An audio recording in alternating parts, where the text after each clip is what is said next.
Hello, folks. Welcome to the Eric Michaels Show. It is Thanksgiving time, so happy Thanksgiving. I hope you are having a great day. On today's video, I'm going to be talking about the different components of a website. So we'll be talking about domains versus web hosting and web builders. Let's get right to it. First and foremost, congratulations on your decision to create a website for your online business or for your existing business in order for it to grow. It is one of the best decisions that you could have made. Woohoo!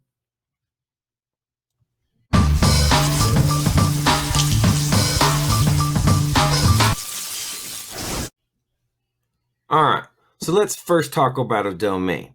A domain is the address where your website actually lives. So if you had this yoga center as your business, for example, then your domain would be this address, 6289 Holiday Road.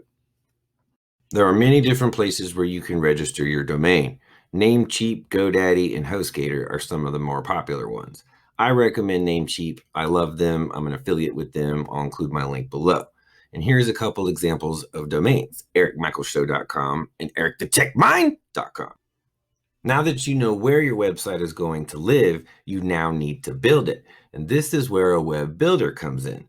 This is where you're going to be adding the texts and the images and the videos and the colors and the fonts and the transitions and animations and everything that you want. This is where you will actually build it. Now that your website is actually built, you need a team of maintenance workers to ensure that it is running smoothly and effectively the way that it's supposed to. So this is where web hosting comes in. These are the guys that you would call if you were having a problem with your site or if it wasn't functioning properly. Pro tip, let me give you a little warning. I don't recommend having your domain registrar and your hosting in the same place, because if these hackers get a hold of your information, they will have total control of your website. So those are the different components of a website. I hope you now know the difference between domains, web hosting, and web builders. All right, guys, have fun building your websites and growing those businesses, and I will talk to you next week. Happy Thanksgiving.